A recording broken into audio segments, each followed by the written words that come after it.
Welcome, everyone. I'm Katy Wallace, and this is the Balancing Blood Pressure program.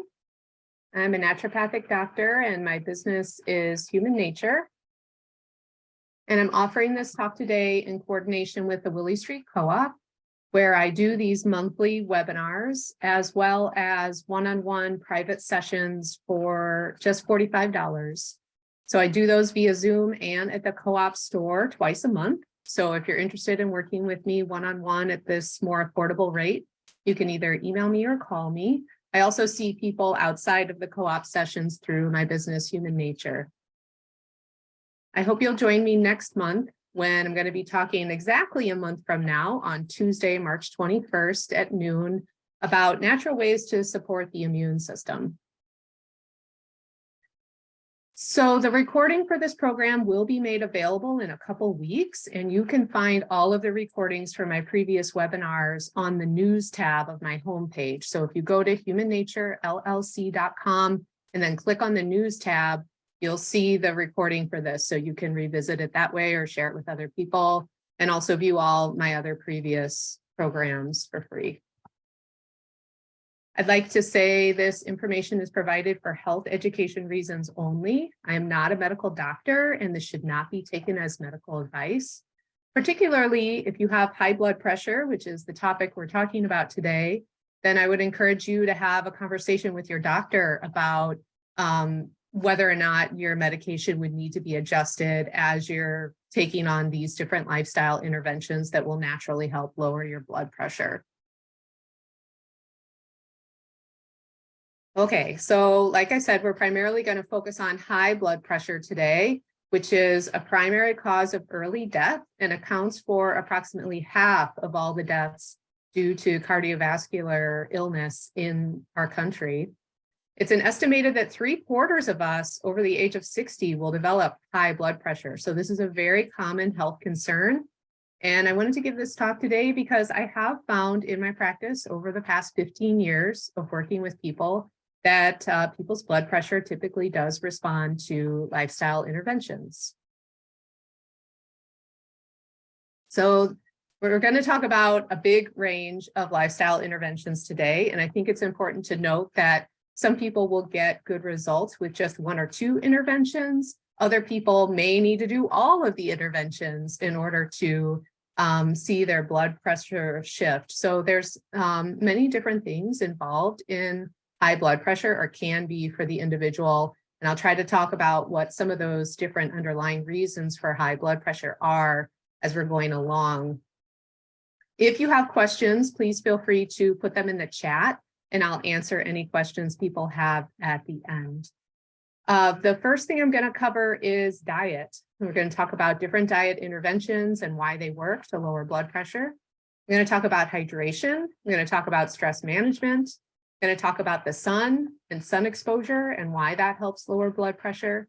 I'm going to talk about exercise, the importance of sleep, and then I'm going to go over some key supplements that I found that really help lower blood pressure, as well as a case for histamine. Sometimes when a person has done all of the above and they're still having issues with high blood pressure, it's because there's an underlying issue with histamine control in the body. So we'll touch a little bit on that too. Okay, so the first thing I want to talk about is diet. And I would say, number one, the first area of the diet that I would encourage someone to address if they're struggling with high blood pressure is cutting back on sugar. And I mean, not just processed sugar. That probably seems obvious that that's bad for you. Which it puts a lot of pressure on the kidneys, very stressful to the body overall. But also high carbohydrate foods for some people, such as eating too much fruit juice, or just a lot of bread or carbs, sometimes is translating to keeping them in that high blood pressure state. And one of the reasons for this is that when we eat carbohydrates, it raises our hormone insulin, and that activates a part of our nervous system that raises our blood pressure. It's called the sympathetic nervous system.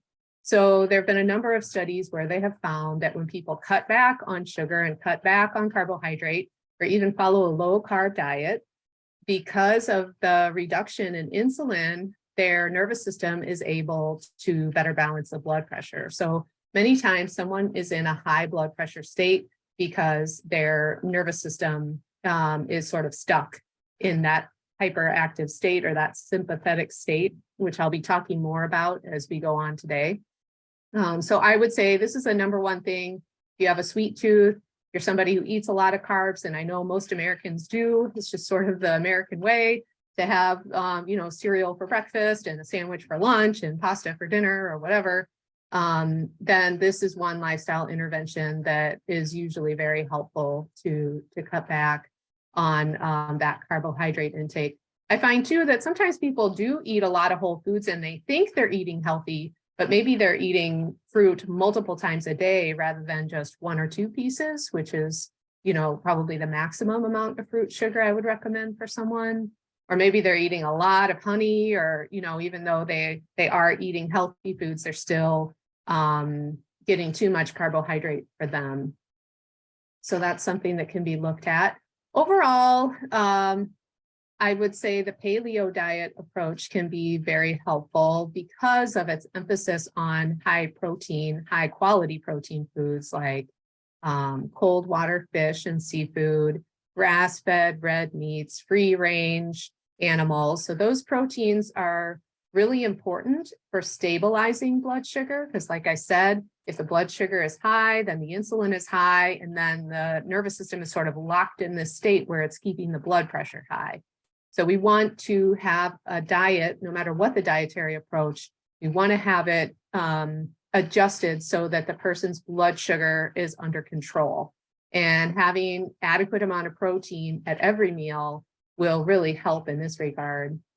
The paleo diet is also very high in vegetables and vegetable-based carbohydrates. So, any vegetable you can think of will provide some fiber and some carbohydrate. And that, if you're filling up on those vegetables instead of filling up on pasta or bread, that helps a lot with reducing inflammation in the body overall and helping with blood pressure. We also want to see an emphasis on beneficial fats, good quality nourishing fats. So those can be from animal foods or olive oil or coconut oil. We want to see a de-emphasis of the vegetable oils, which are high omega-6. And I have some other resources on my website, previous webinars talking more about fats if you want to learn more about omega-6 versus omega-3s. But in general, the paleo diet is a pretty good template. For some people, a strict paleo diet doesn't include dairy or beans, but other people might find that those foods, if they're from a good source, are well tolerated in conjunction with a paleo diet. So there's a little bit of a spectrum there of what people can eat, but you want to have the emphasis on lots of good animal foods, lots of good vegetables, and healthy fats. So some of the key aspects of the paleo diet that I like are that it's balancing the blood sugar and it's satiating so people can get off of their sugar addiction and get away from the high carbohydrate foods. They want to make sure you have adequate protein at each meal, regularly timed meals and snacks so that the blood sugar is nice and solid, and a low carb approach. So low carb, the actual amount of grams of carbohydrates that somebody can have is going to vary from person to person, but I wrote here 125 grams or less is about right. Somebody who's muscular, very active, will be able to tolerate a higher level of carbohydrates. Somebody who is not those things, is more sedentary, is going to have a much lower carbohydrate threshold if they're looking for improvement in their blood pressure control.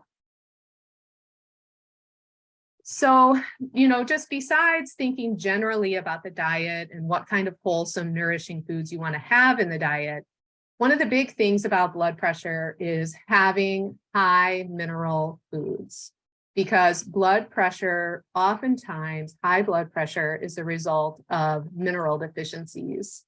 And someone might be eating fairly well, but because the soils today are so depleted, that's one reason that people can still experience deficiencies.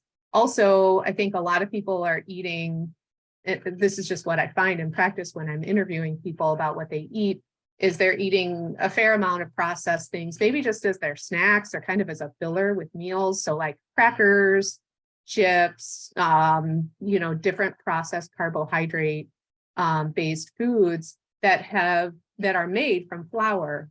And flour is generally demineralized, right? The more processed the food is, the less minerals it has. The high mineral foods are going to be like raw vegetables or cooked vegetables. So you can think of it like a spectrum. Like if you want to have mineral dense diet that's going to support healthy blood pressure, you've got to be eating a lot of vegetables all the time. And you've got to get away from processed foods, which aren't going to have those minerals because they're just simply processed and the minerals are lost in the processing part.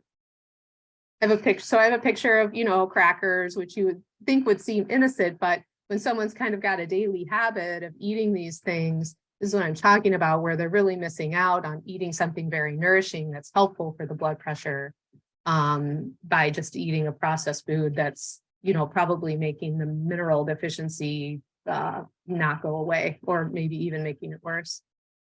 I've got a picture of donuts here too, just like a high sugar snack food. The process of making refined sugar and refined oils that go into junk food removes all the minerals. And then when you eat those highly refined foods, that you actually lose minerals as a result of eating them. So this can contribute not only to high blood pressure, but to bone loss over time.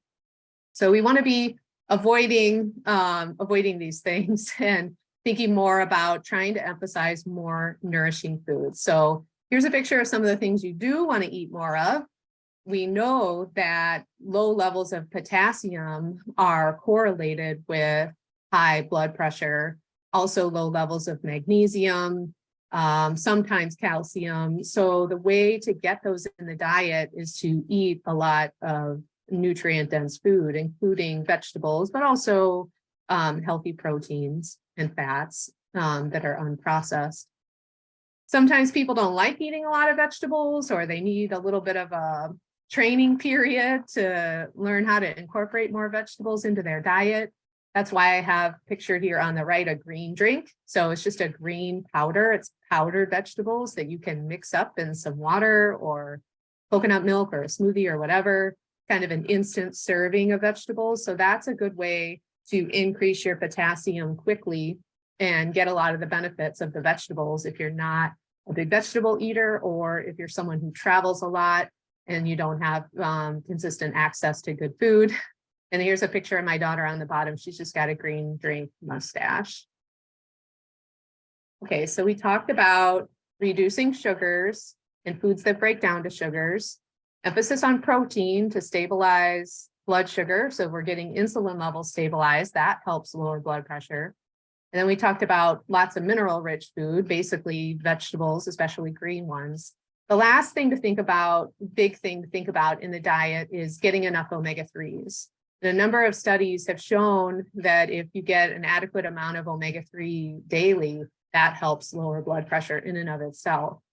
So fish and seafood are really the only foods that everybody can consistently get the omega-3 fatty acids from. So they're very important. I encourage people to eat them 4 to 5 times a week if you want to optimize your omega-3 level for your health. Eating the fish and the seafood is going to translate to a much greater benefit than taking a supplement. So eating is better, is what the studies tell us, but not everybody wants to or can eat seafood. So in that case, a supplement can transfer benefits of the omega-3s. It's just not as good. So I encourage people to eat a lot of cold water fish and seafood. An example of that would be for lunch, maybe eating tuna or sardines or salmon as an easy lunch can be a way to maybe not disrupt the rest of the family that may or may not want to eat fish with you, and just to have sort of a reliable habit where you're getting that seafood in. Certainly getting fresh or frozen seafood and cooking it for dinner, baking it, is a very simple way to prepare it and works for a lot of people. So what about salt? This inevitably comes up when we're talking about blood pressure control. And you might be surprised, unless you've been following a lot of the literature on this, that the evidence that salt actually contributes to people's cardiovascular risk is not very good. There's very weak evidence now that high levels of salt put someone at higher risk for heart attack or stroke. So over time, the government has been pulling back. You can look at their recommendations for salt restriction over time and see how they're keeping an eye on the literature and kind of adjusting things. It is true that studies say 30% perhaps of people with high blood pressure are salt sensitive.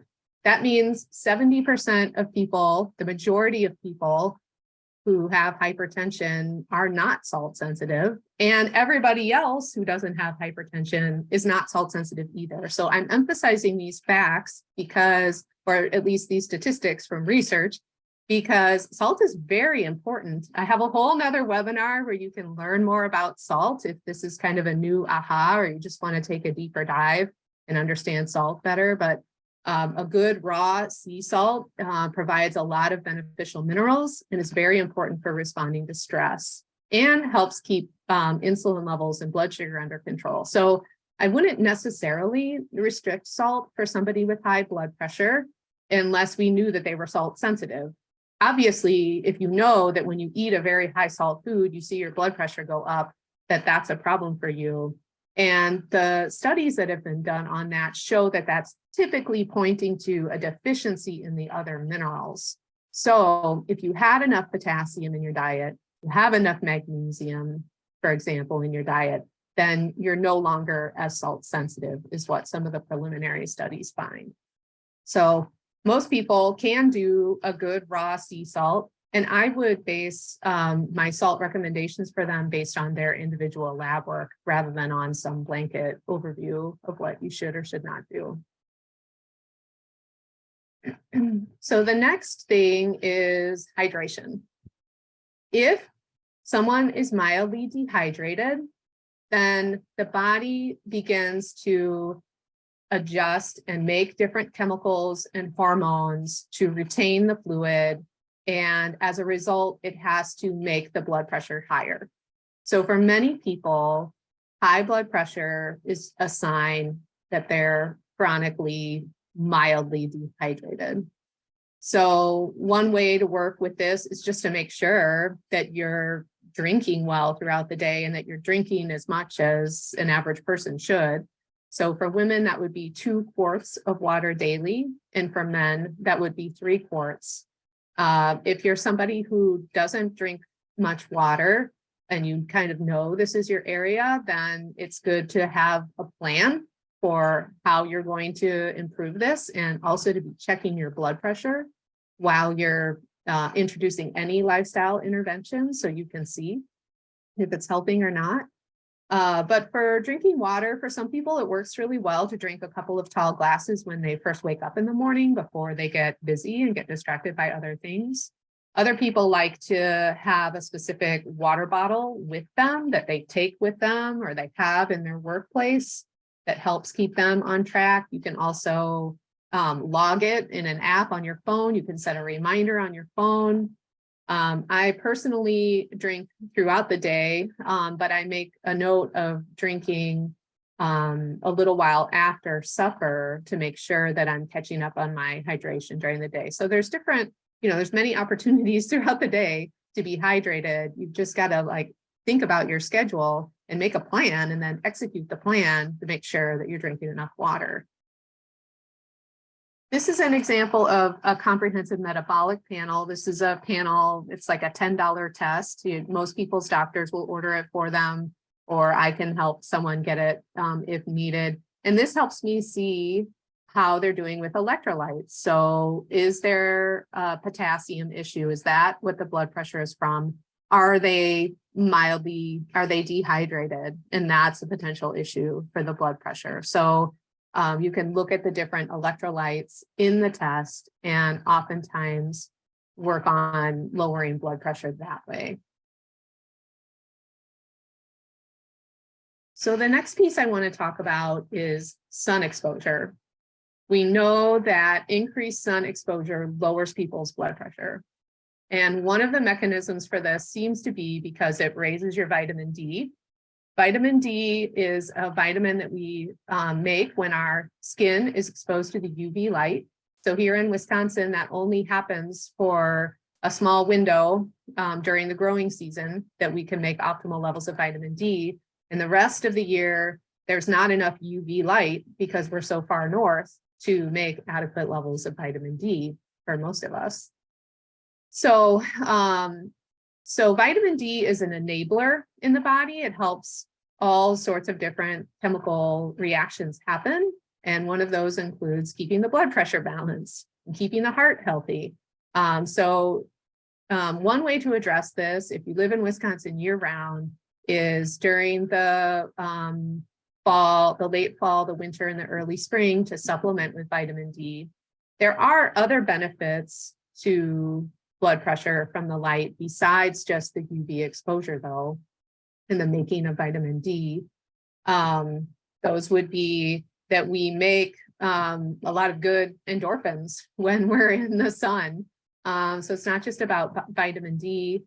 These things actually are, the light is helping to balance our immune system function. It's changing our hormones. It's helping us relax, which in turn helps lower blood pressure.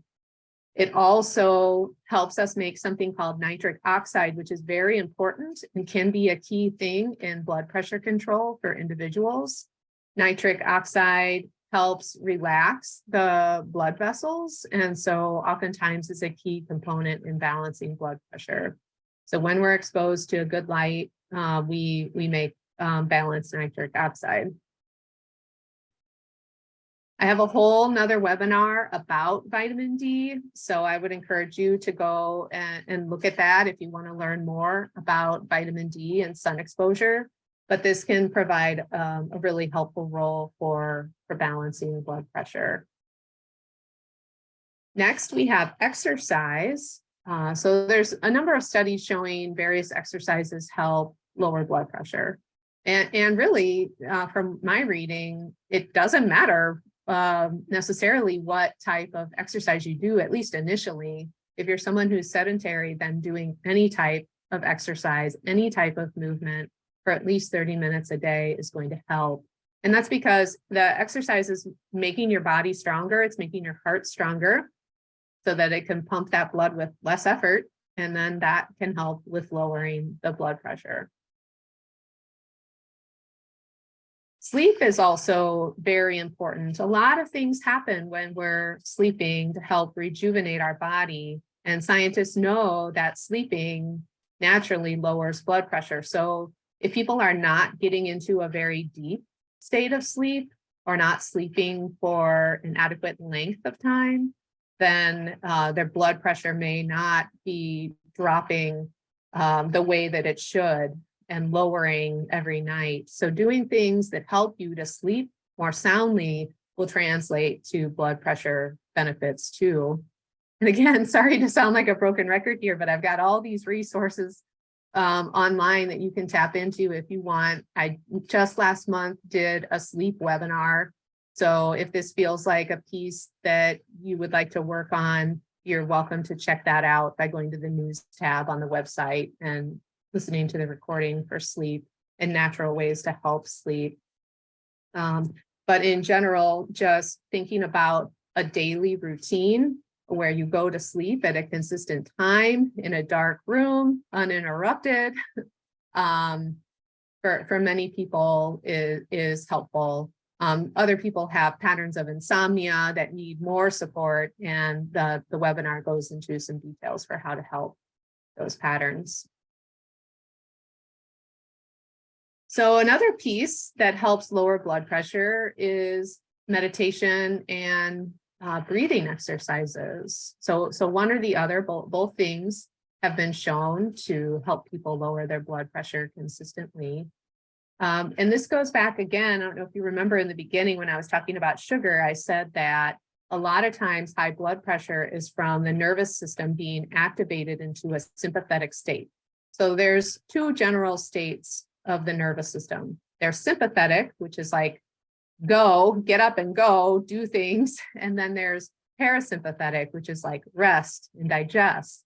So a lot of times when someone's locked into a high blood pressure state, It's because their nervous system is locked into that sympathetic state. And eating more carbohydrates, especially as we age, our carbohydrate tolerance gets lower. That continuously can lock us into and promote the sympathetic state. But sometimes it's other more obvious things like, you know, a stressful or a traumatic experience that went on for a long time, or even something that was just excessively stressful, sort of locked us into that stress response. And then even though the stress has gone away, a lot of times the person will still feel like they're still experiencing the high blood pressure and the stress response, even though they've already, you know, taken some steps to remove themselves, like they changed their job or the family situation changed. And so, so that's where you can use different herbs. You can work on meditation or breathing exercises to try to help the body move into a parasympathetic state more regularly, more naturally, rather than being locked into a sympathetic stress state where the blood pressure is high. So meditation can come in many different forms. There's a lot of great resources out there for mindfulness. Many of them are free. I used to teach yoga and have yoga teacher training. And in the tradition that I taught, there was a specific breathing exercise called left nostril breathing that was shown in studies to lower blood pressure. So I'll show you how to do that quickly if you want to humor me. And I don't think anybody can see anybody, not that it matters. So feel free to try this at home. But basically you want to sit up tall with your spine straight, make sure your feet are on the floor. And you can bring your left hand into, this is a yogic position just called Gyan Mudra, and then relax that in your lap. And then you can bring your right hand up and seal off the right nostril. And then inhale deeply through the left nostril. And exhale deeply through the left nostril. And keep doing that. Close your eyes.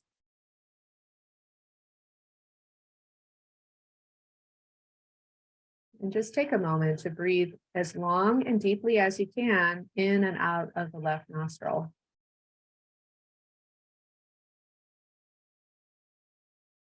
As you're doing this, you want to try to make the breath a little bit longer on each inhale and especially on each exhale, because it's the exhale that seems to promote the parasympathetic part of the nervous system.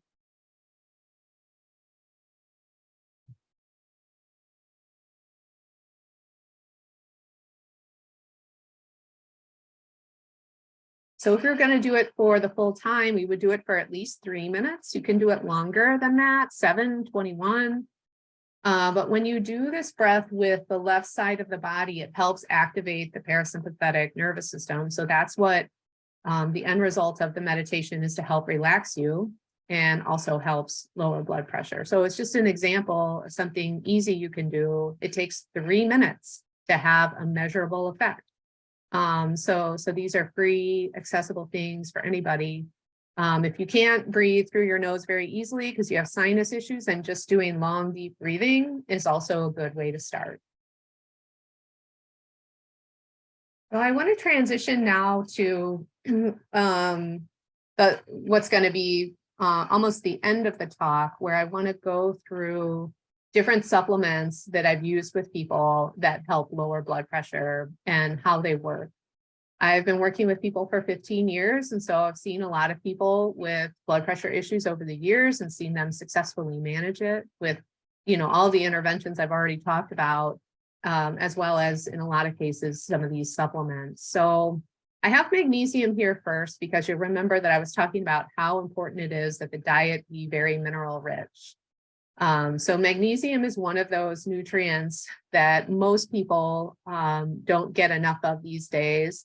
Part of it has to do with the farming practices and the soil levels of magnesium being a lot lower than they were even a few generations ago. But I think it also has to do with the fast pace of our lifestyle and the demand for that on our nervous system. So magnesium has been shown to help lower blood pressure And it works by supporting the parasympathetic nervous system. So I was already mentioning how we get locked into a sympathetic state, and then the high blood pressure for many people can be a result of that. So magnesium is one great remedy where it's going to help the person sleep better. It's going to help them feel a little more calm during the day, help the nervous system to balance that blood pressure if that's what the issue is. I like this form of magnesium listed here, magnesium glycinate, because it's more absorbable than a lot of other forms. I find when I'm talking to people who are already taking magnesium that they're typically not taking the correct dose for them, and therefore they're not seeing the full benefit of magnesium. Here's magnesium glycinate. Threonate is another form of magnesium that's easy to absorb. Some people will get good results with the Calm magnesium powder, which is popular. So a number of you might be familiar with it already. But the problem with the Calm is that it's not the most absorbable. So for a lot of people, they'll end up getting loose stools before they get very good benefits for their blood pressure with that form. So it's great if you've got constipation. It'll definitely help with that to take the Calm because most of it's staying in the gut. But if you want to get more brain-based benefits for magnesium, benefits for your cardiovascular system, you might need to move to a different form that's more absorbable. So when you're taking magnesium, this is not always the case because sometimes people sleep fine, but they still need more magnesium. But in a lot of cases, the person who's magnesium deficient will have a lot of trouble sleeping through the night. And so I would basically have you increase the magnesium dosage before bed until you're sleeping very well through the night, and that's your dosage. If you get loose stool, then you either need to cut back on your dose, you're taking too much, or you need to switch and use the more absorbable form that I was just talking about. But most adults need 200 to 500 milligrams daily, some even 800 milligrams daily. And after people have been on this for a few weeks and they start sleeping better, we typically will see a nice drop in the blood pressure and begin to see a resolution of that issue for them. I do recommend people take magnesium at night because it will make you sleepy and relaxed during the day. So that's something I encourage people to try because a lot of people are taking it during the day. Vitamin D, obviously, I showed how the studies make it very clear that people who are exposed to more UV light and have better vitamin D levels have lower blood pressure.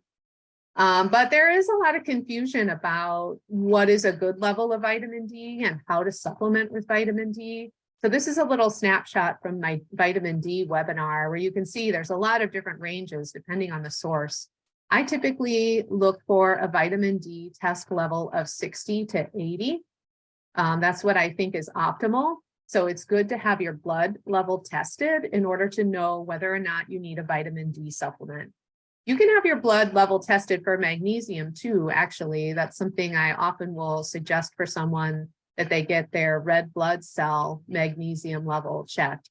It's a blood test and it's different from serum magnesium.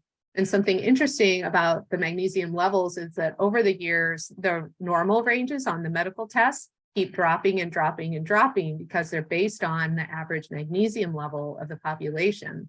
So an optimal magnesium level, when you're reading that test, is actually usually higher than the highest output. So that's something to keep in mind and why it can be helpful to work with someone like myself who has knowledge of what the optimal levels of magnesium will be and what the signs are. If you haven't had your vitamin D level tested with your doctor, or that's inaccessible to you because it's too expensive, there are kits that are $50 and you can order that through me. I suggest testing your level and then dosing based on the level of vitamin D. So besides magnesium and vitamin D, there's a whole host of things that can help lower blood pressure in the supplement world. But I wanted to give you a few of the top picks of natural supplements that help with blood pressure. The first one is CoQ10 or ubiquinol, which is a more absorbable form of CoQ10. This is an antioxidant that's very important just to supporting our cardiovascular system. So a lot of times just providing this extra antioxidant and very key nutrient will translate to blood pressure improvement. Vitamin C is another antioxidant that is often therapeutic in lowering blood pressure. If someone doesn't respond to regular vitamin C, then a liposomal vitamin C, which is a special form that's more easily absorbed into your cells, can be used. Finally, I like grapeseed extract, which is extracted from grapes and is a part of this combination formula called BioCardioCert. I like this formula. It's a powder that you take for blood pressure because it's got taurine, which I'm going to talk about in a minute. It's got grapeseed extract. It's got vitamin D, B6. So it's got a lot of things in it that work synergistically to bring about the effects we're looking for from the supplements. Taurine is the next antioxidant I want to talk about. It's very important for the cardiovascular system and also for the kidneys, which help manage blood pressure. So it basically works by helping the body to relax the blood vessels. So it's combating the stress to the cardiovascular system by providing a key antioxidant that just helps the body manage it on its own. The studies done with taurine show little to no side effects, little to no contraindications, though I would say if you're already on a blood pressure medication and you start taking some supplements, you should expect your dosage is going to need to be adjusted on your medication. So you need to do that thoughtfully and with the support and buy-in from your doctor. Studies show that using 3,000 to 6,000 milligrams or 3 to 6 grams per day is the therapeutic dose for taurine. Garlic is another one of the top runners for help with lowering blood pressure because it's got a key component, a phytonutrient called allicin that is known to help lower blood pressure. And you want to get a therapeutic level of garlic. I wouldn't buy just any garlic tablets. You want to look for an extract of the allicin that's about 360 milligrams, like this one, this Tonic C1 Garlic Pro. It is a good supplement with that level. Another supplement and kind of another way to approach blood pressure is to help the person relax. And I like Passionflower for the person who can clearly identify that stress is the cause or the corollary with their high blood pressure. And I like Passionflower because it's very gentle. It's not going to make someone groggy, but it's an herb. It's very safe. You can use it, kids, elderly people. It's just very safe. It doesn't take a high dose and can really help translate to a change in helping the person's nervous system to relax and helping to lower the blood pressure. So I recommend a medicinal tincture for this at the dosages suggested here. So we've talked about a lot of things. We've talked about diet. We've talked about getting more sun. We've talked about different supplements. We've talked about sleep and exercise. Some of you who are watching may have already tried all of these things and may kind of be at your wit's end about, why can't I lower my blood pressure? So I wanted to talk about a special case that's sometimes happening when everything else is dialed in for the person, and that is a histamine response. So histamine is a chemical made by the immune system, and some people have chronically elevated levels of histamine, or they're just not very good at managing histamine levels, and the excess histamine leads to high blood pressure for them. These people typically will present with a digestive issue and sometimes with anxiety or an autoimmune condition. So I have a whole nother webinar that I gave late last year about histamine issues. But if this sounds like you, then you may want to check that out and follow up with me to learn more about how to manage histamines. You can help by trying to address what the underlying trigger for the histamines is, And there are also a number of natural supplements that help with lowering histamine naturally in the body. Okay, so to summarize, we talked about how important a low-carb diet or perhaps a paleo diet could be, with the emphasis on all those vegetables, those good proteins, those nourishing fats. A dietary approach that's lowering someone's insulin production is going to be key to seeing the results in the blood pressure. Making sure you're hydrated. You really can't get around this step. A lot of people are just mildly dehydrated, and that is contributing to the elevated blood pressure. Taking steps to manage stress using meditation, breathing exercises, whatever works for you to help manage stress. Sun exposure, which can be challenging here in Wisconsin because we can't get outside every day all year. But certainly there are indoor lights that you can use to help improve the light environment. You can get a UV lamp and wear proper eye protection to get some of those benefits of the UV light, even in the winter here. And you can also supplement with vitamin D to help with the blood pressure issues if they're stemming from a vitamin D deficiency. Getting adequate exercise, putting things in place so that you're sleeping better. And then we went through a short list of some key supplements that help, like ubiquinol, CoQ10, magnesium, garlic, grapeseed extract, taurine, Passionflower. So hopefully maybe you got some ideas there of new things you can try. And then finally, if all of the above fails and it seems like the histamine issue might fit for you, then looking at it from that angle might prove fruitful. So thanks so much for joining me. I encourage you to tune in with me next month on March 21st. I'll be talking about natural ways to support the immune system. And just a reminder that I do offer the $45 Willy Street sessions in cooperation with the Willy Street Co-op. So you can reach out to me or you can see me privately through my office, Human Nature.